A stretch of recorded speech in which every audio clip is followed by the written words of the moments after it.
This is a toy spot on Jakks WWE Deluxe Aggression Triple H. Triple H.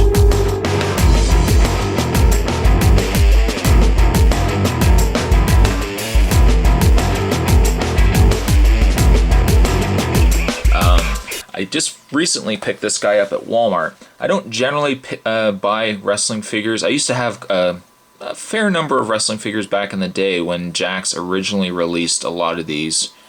I had given them away actually several years ago, and from that point on I really didn't collect wrestling figures. I've just never been really impressed with some of the wrestling figures until lately. I happened to pick up this Triple H just because I was very impressed with the sculpt on the face. Before we actually look at the figure, let's get a look at the packaging. Now this packaging is rather nice. It's not just a basic clamshell on a card. As you can see, it's they've almost made it like a boxed figure for how much it's got going on here. You can see that they've got the Deluxe Aggression at the top here, and a nice picture of Triple H down there.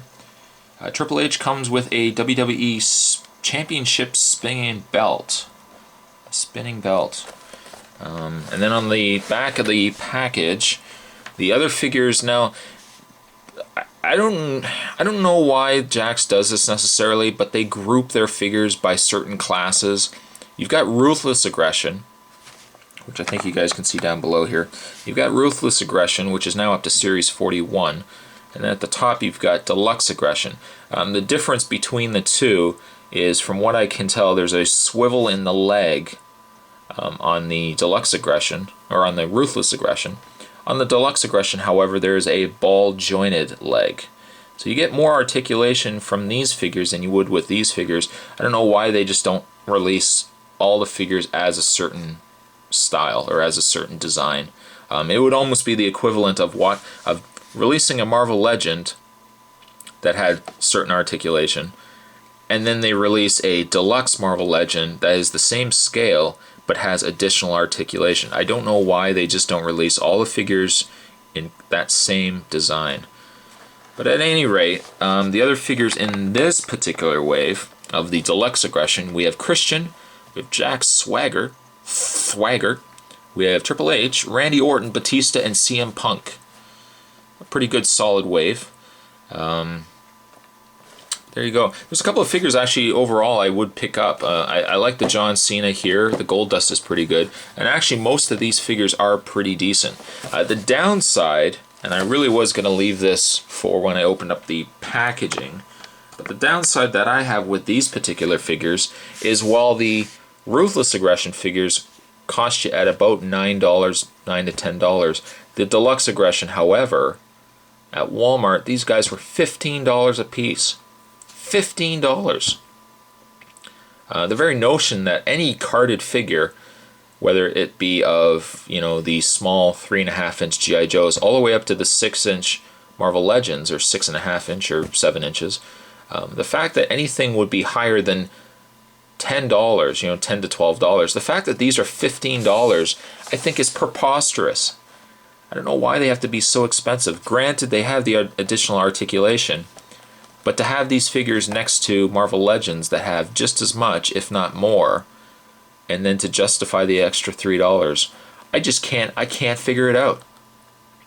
And that might be, if anything, the only reason why I don't pick up any more figures is just because of the cost. $15, that's ludicrous.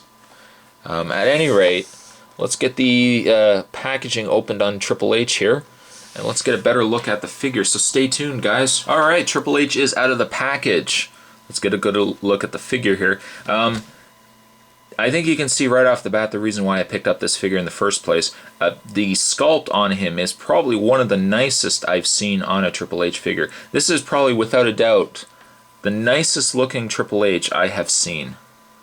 The detailing on him is certainly, I think they did a great job of getting the likeness of Triple H down.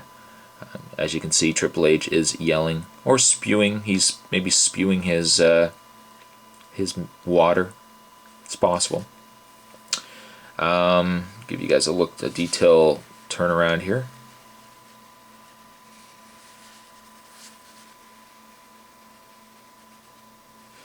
And the coloring is nice. You know, now granted they've added a little more muscle than what Triple H kind of has now, but overall it's a great looking, it's a gorgeous looking figure, if I can say that for a wrestling figure. It's really nicely detailed. Again, $15. I can't justify $15 for a figure. It seems like too much. Now, his accessory that he comes with, or that the figure came with, is the championship spinning belt.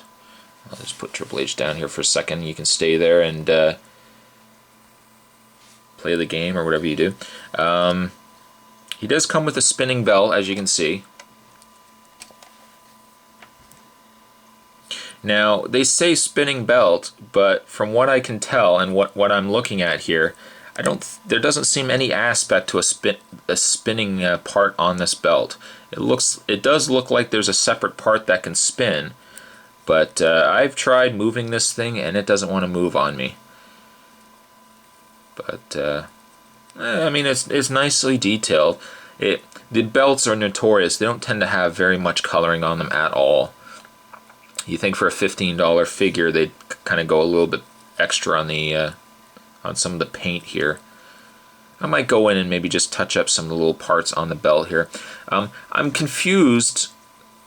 I'm confused as to why they threw this belt in with Triple H. Yes, granted, he has had this title in the past. However, I don't know. Synonymously, I don't consider the spinning belt to be something I would put with a Triple H figure. I would probably put this belt more so with a John Cena or a Randy Orton. I probably would have given Triple H a water bottle, or a sledgehammer. He is probably more notorious for having either one of those than what I would consider for him having a spinning belt. You can certainly put the belt on Triple H. You just unfasten it like so. And we'll just grab the Triple H figure here and put the belt on. Just going to do this off camera so I can get my... there we go. And you can have Triple H sporting his belt.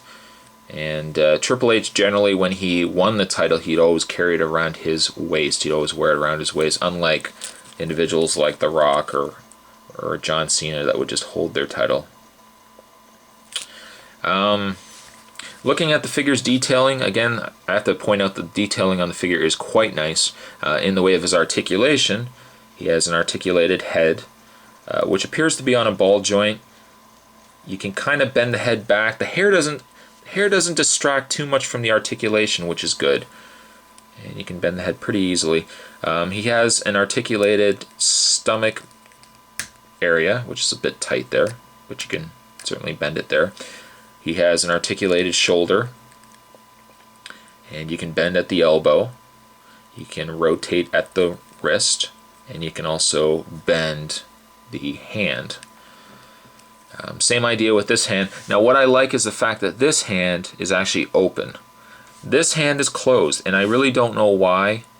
I would have preferred to have open hands, both of them. And he also has articulation in the waist. You can bend the legs. There's a ball joint in the legs, and you can rotate the thigh. You can bend the knee. And I'm trying to see, yes, there is 2 points of articulation in the knee. You can also move the foot, and you can also bend it as well. What I like about the later released figures, some of the earlier figures I had these already sculpted, but I like that the newer figures have these rubber elbow pads and knee pads that you can actually take off if you wish, or you know, doesn't hinder any of the articulation, and the fact that they're separate, you don't see the joints in the knees or in the elbows. Overall thoughts of the figure, it's a great figure, definitely beautifully sculpted, and I have yet to find a Triple H that looks as nice as this figure. It does sway a bit, as you can see, just because of the articulation in the legs. That's not too big of a problem for how I probably will have him displayed. Would have been nice if they had included a sledgehammer and a water instead of necessarily this championship belt. Or it would have been nice if they gave us the world title as opposed to the WWE title. Just because I don't think of Triple H really as having this belt. I know he has, but there you go. Overall, I'd give this figure a good solid 7 out of 10. The only thing that really gives this guy strikes is just the cost. $15. I just can't justify it. But a beautifully sculpted figure nonetheless. This is enough reason for me to want to go out and pick some more of the figures up. But I hope you guys enjoyed it. That was a toy spot on Jakks Pacific Deluxe Aggression Triple H. And thanks for sticking around, guys, and I'll see you guys next time. Later.